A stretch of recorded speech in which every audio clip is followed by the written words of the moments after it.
ಸಿಂಹರಾಶಿ, ನಿಮ್ಮ ಸ್ನೇಹಿತರ ಸಂಗಾತಿಯ ಖುಷಿಗೆ ನೀವು ಕಾರಣರಾಗ್ತೀರಿ.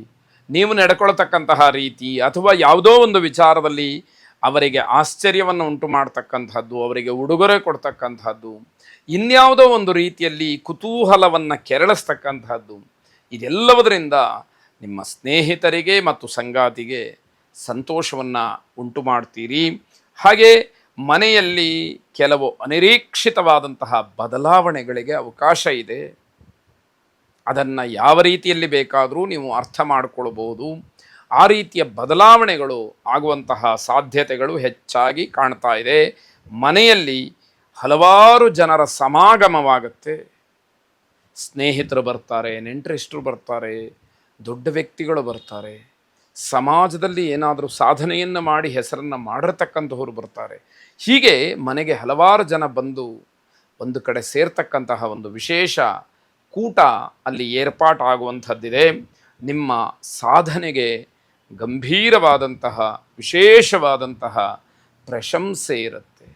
ಯಾವ ಕ್ಷೇತ್ರದಲ್ಲಿ ನೀವು ಸಾಧನೆಯನ್ನು ಮಾಡಿದ್ದೀರೋ ಅಥವಾ ಸಮಾಜಕ್ಕೆ ಕೊಡುಗೆಯನ್ನು ಕೊಟ್ಟು ಹೆಸರನ್ನು ಮಾಡಿದ್ದೀರೋ ಆ ವಿಷಯವಾಗಿ ಎಲ್ಲರೂ ಕೂಡ ನಿಮ್ಮನ್ನು ಬಹಳ ಒಂದು ರೀತಿಯಲ್ಲಿ ಅಭಿಮಾನದಿಂದ, ಗೌರವದಿಂದ, ಹಾಗೆ ನಮ್ಮವರು ಅಂತಕ್ಕಂತಹ ವಿಶೇಷ ಭಾವನೆಯಿಂದ ನಿಮ್ಮನ್ನು ಸತ್ಕರಿಸ್ತಕ್ಕಂತಹ ಕೆಲಸ ಆಗತ್ತೆ ಅಂತ ಅರ್ಥ. ಹಿರಿಯರ ಆಶೀರ್ವಾದವನ್ನು ಪಡ್ಕೊಳ್ಳಿಕ್ಕೆ ಸದವಕಾಶ. ಯಾವುದೇ ಕಾರಣಕ್ಕೂ ಅದನ್ನು ನೀವು ಬಿಟ್ಟುಕೊಡುವ ಹಾಗಿಲ್ಲ, ಅದರಿಂದ ವಂಚಿತರಾಗುವ ಹಾಗಿಲ್ಲ. ಮಹತ್ತಾದಂತಹ ಒಂದು ಆಶೀರ್ವಾದ ದೊಡ್ಡವರಿಂದ ನಿಮಗೆ ಸಿಕ್ಕುವಂಥದ್ದು. ಕುಟುಂಬದಲ್ಲಿ ಬಹಳ ಸಂತೋಷದ ವಾತಾವರಣ ಇರುತ್ತೆ. ಹಾಗೇ ಉಳಿಸ್ಕೊಂಡು ಹೋಗ್ತಕ್ಕಂತಹ ಜವಾಬ್ದಾರಿಯೂ ಕೂಡ ನಿಮ್ಮ ಮೇಲೆ ದಿನೇ ದಿನೇ ಹೆಚ್ಚಾಗ್ತಕ್ಕಂಥದ್ದು. ದೊಡ್ಡವರನ್ನು ಗೌರವಿಸಿ ಅವರ ಆಶೀರ್ವಾದವನ್ನು ಪಡ್ಕೊಳ್ಳಿ. ಶುಭವಾಗಿ. ಕನ್ಯಾ ರಾಶಿ, ನಿಮ್ಮದೇ ಆದಂತಹ ಒಂದು ವಿಚಿತ್ರ ವಿಶೇಷವಾದಂತಹ ಸ್ವಭಾವ. ಬೇರೆ ಯಾರೋ ಹೇಳಿದರು, ಬೇರೆ ಯಾರೋ ಏನೋ ಸಲಹೆಯನ್ನು ಕೊಟ್ಟರು, ಮಾರ್ಗದರ್ಶನ ಮಾಡಿದರು ಅಂತ ಹೇಳಿ ನಿಮ್ಮ ಜೀವನ ಶೈಲಿಯಲ್ಲಿ ಒಂದಷ್ಟು ಬದಲಾವಣೆಯನ್ನು ಮಾಡಿಕೊಳ್ಳೋದಕ್ಕೆ ಪ್ರಯತ್ನ ಪಟ್ಟು ಬದಲಾವಣೆಯನ್ನು ಮಾಡಿಕೊಳ್ತೀರಿ. ಬದಲಾವಣೆಯ ಪರ್ವ ಅದು. ಅದನ್ನು ನೋಡಿದಂಥವರು, ಕೇಳಿದಂಥವರು, ಗಮನಿಸಿದಂಥವರು ತುಂಬ ಆಶ್ಚರ್ಯ ಪಡ್ತಾರೆ. ಯಾವುದಕ್ಕೂ ಬದಲಾಗದೇ ಇದ್ದಂಥವರು ಇವತ್ತೇನೋ ಬದಲಾಗಿಬಿಟ್ಟಿದಾರಲ್ಲ ಅನ್ನುವಂಥದ್ದು. ಬೇರೆಯವರು ಗುರುತಿಸುವಷ್ಟು ಬದಲಾವಣೆ ನಿಮ್ಮಲ್ಲಿ ಆಗಿರುತ್ತೆ, ಆಗ್ತಾ ಇದೆ ಅನ್ನುವಂಥದ್ದು ಬಹಳ ವಿಶೇಷ.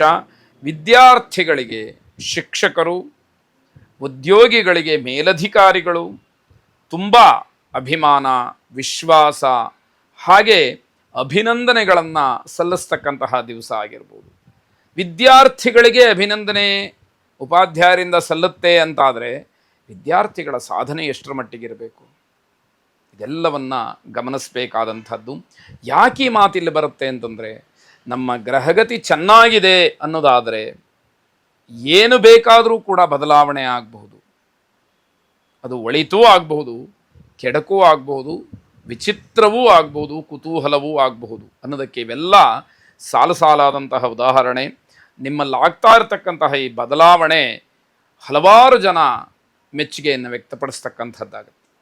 ಬೇರೆಯವರಿಗೆ ಏನೋ ಒಂದು ರೀತಿಯಲ್ಲಿ ಸಮಾಧಾನ, ಖುಷಿ, ಈ ರೀತಿಯ ಪರಿವರ್ತನೆ ಆಯ್ತಲ್ಲ, ಈ ರೀತಿಯ ಬದಲಾವಣೆಯನ್ನು ನಾವು ಕಂಡುವಲ್ಲ ಅಂತಕ್ಕಂತಹ ಸಮಾಧಾನ ಕುಟುಂಬಸ್ಥರಿಗೆ ಆಗ್ತಕ್ಕಂಥದ್ದು.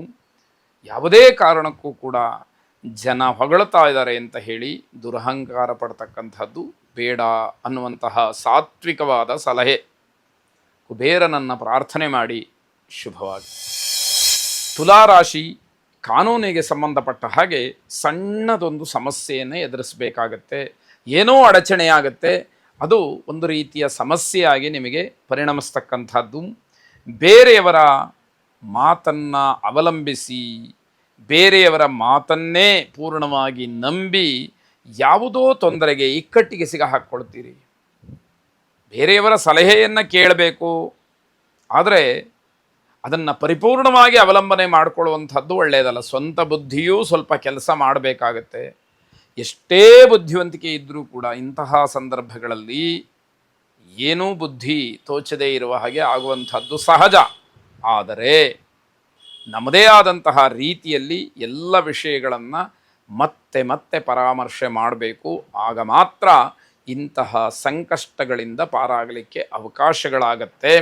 ನಿಮ್ಮ ಕೆಲಸದ ಬಗ್ಗೆ ಹೆಚ್ಚು ಗಮನ ಕೊಡೋದಕ್ಕೂ ಕೂಡ ಆಗದೇ ಇರತಕ್ಕಂತಹ ಪರಿಸ್ಥಿತಿ, ಬರೀ ಮನಸ್ಸಿನಲ್ಲಿ ಏನೋ ಯೋಚನೆಗಳು, ಆತಂಕ, ಭಯ ಇವೆಲ್ಲವೂ ಕೂಡ ಒಟ್ಟೊಟ್ಟಿಗೆ ನಿಮ್ಮನ್ನು ಕಾಡುವಾಗ ನೀವು ಮಾಡಬೇಕಾದಂತಹ ಕೆಲಸಕ್ಕೂ ಕೂಡ ಗಮನ ಕೊಡದೇ ಇರೋಕ್ಕೆ ಆಗುವಷ್ಟು ಸಮಯ ನಿಮ್ಮ ಹತ್ರ ಇಲ್ಲದೇ ಇರುವಾಗ ಆಗುತ್ತೆ. ಏನೋ ಯೋಚನೆಗಳು ಬರುತ್ತೆ, ಪರಿಸ್ಥಿತಿ ಆ ರೀತಿಯ ಒಂದು ಸಂದರ್ಭವನ್ನು ಉಂಟು ಮಾಡುತ್ತೆ ಅನ್ನುವಂಥದ್ದು. ಮನೆಯಲ್ಲೂ ಕೂಡ ಇದರಿಂದ ಆತಂಕವಾಗುತ್ತೆ. ವಿದ್ಯಾರ್ಥಿಗಳಿಗೆ ನಮ್ಮನ್ನು ಶಾಲೆಯಿಂದ ಬಿಟ್ಟು ಕಳಿಸ್ಬಿಡ್ಬೋದು, ಯಾಕೋ ನಮ್ಮ ಬಗ್ಗೆ ಒಳ್ಳೆಯ ಅಭಿಪ್ರಾಯ ಇಲ್ಲ ಅಂತಕ್ಕಂತಹ ಭಯ ವಿದ್ಯಾರ್ಥಿಗಳನ್ನು ಕಾಡ್ತಕ್ಕಂಥದ್ದಾಗತ್ತೆ. ನಿಮ್ಮ ತಪ್ಪಿನ ಅರಿವನ್ನು ಮಾಡಿಕೊಳ್ಳಿ. ಏನು ತಪ್ಪಾಗಿದೆ ನಿಮ್ಮಿಂದ ಅಂತ ಹೇಳಿ ತಿಳ್ಕೊಳ್ಬೇಕು.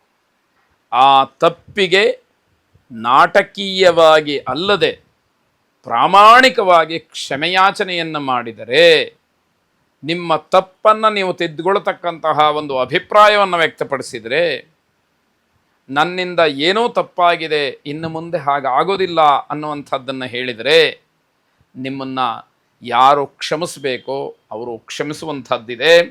ಪ್ರಾಮಾಣಿಕವಾಗಿ ಅಲ್ಲಿ ಕ್ಷಮೆಯನ್ನು ಯಾಚಿಸಬೇಕು. ಆಗ ಮಾತ್ರ ಮನಸ್ಸಿಗೆ ಸ್ವಲ್ಪ ಸಮಾಧಾನ ಸಿಕ್ಕುವಂಥದ್ದಾಗತ್ತೆ. ಬನಶಂಕರಿ ದೇವಿಯನ್ನು ವಿಶೇಷವಾಗಿ ಪ್ರಾರ್ಥನೆ ಮಾಡಿ ಶುಭವಾಗಿ. ವೃಶ್ಚಿಕ ರಾಶಿ, ದಾಂಪತ್ಯದಲ್ಲಿ ಏನೋ ಒಂದು ರೀತಿಯ ಸಾಮರಸ್ಯ, ಸಾಂಸಾರಿಕವಾಗಿ ಸಮಾಧಾನ ಸಿಕ್ಕುವಂಥದ್ದು ಅಥವಾ ಅದನ್ನು ಈ ದಿವಸದಲ್ಲಿ ನೋಡುವಂಥದ್ದಾಗತ್ತೆ. ಅನ್ಯೋನ್ಯವಾಗಿ ದೂರದೂರಿಗೆ ಭೇಟಿಯನ್ನು ಮಾಡಲಿಕ್ಕೆ, ಕೊಡಲಿಕ್ಕೆ, ಪ್ರಯಾಣವನ್ನು ಮಾಡಲಿಕ್ಕೆ ಅವಕಾಶಗಳಿದೆ. ದಂಪತಿಗಳು ನಿಮಗಿರತಕ್ಕಂತಹ ಸಂತೋಷದ ಸಮಯದಲ್ಲಿ ದೂರದೂರಿಗೆ ಹೋಗ್ತಕ್ಕಂತಹ ಒಂದು ಯೋಚನೆಯನ್ನು ಮಾಡಲಿಕ್ಕೆ, ಹೊರಡಲಿಕ್ಕೆ ಅವಕಾಶಗಳಾಗತ್ತೆ. ಸಂಸಾರದಲ್ಲಿ ಯಾವುದೇ ರೀತಿಯ ಭೇದ ಭಾವಗಳಿಲ್ಲದೆ ಆ ಅನ್ಯೋನ್ಯತೆ ಅಂತಕ್ಕಂಥದ್ದು ನಿಮ್ಮನ್ನು ಮತ್ತಷ್ಟು ಇನ್ನಷ್ಟು ಹತ್ತಿರಕ್ಕೆ ಸೇರಿಸ್ತಕ್ಕಂಥದ್ದಾಗತ್ತೆ. ನಿರ್ಮಾಣದ ಹಂತದಲ್ಲಿರ್ತಕ್ಕಂತಹ ಕಟ್ಟಡಕ್ಕೆ ಹಾನಿಯಾಗತ್ತೆ. ಇದೆಲ್ಲವೂ ಕೂಡ ಗ್ರಹಗತಿಯ ಫಲ ಅಂತ ಹೇಳಿ ಭಾವಿಸಬೇಕು. ವೈಯಕ್ತಿಕವಾದಂತಹ ಜೀವನಕ್ಕೆ ಪ್ರಾಮುಖ್ಯತೆ ಸಿಕ್ಕುವುದಿಲ್ಲ. ನಿಮ್ಮದೇ ಆದಂತಹ ಒಂದು ಜೀವನ ಏನಿದೆ ಅದಕ್ಕೆ ಯಾವುದೇ ರೀತಿಯ ಆದ್ಯತೆಗಳು, ಪ್ರಾಮುಖ್ಯತೆಗಳು ಸಿಕ್ಕದೇ ಇರತಕ್ಕಂಥದ್ದು. ಶನೈಶ್ಚರನನ್ನು ಪ್ರಾರ್ಥನೆ ಮಾಡಿ. ನೀಲಾಂಜನ ಸಮಾಭಾಸಂ ರವಿಪುತ್ರಂ ಯಮಾಗ್ರಜಂ ಛಾಯಾ ಮಾರ್ತಾಂಡ ಸಂಭೂತಂ ತಂ ನಮಾಮಿ ಶನೈಶ್ಚರಂ ಎಂಬ ಪ್ರಾರ್ಥನೆ ನಿಮ್ಮದಾಗಿರಲಿ. ಶುಭವಾಗಿ.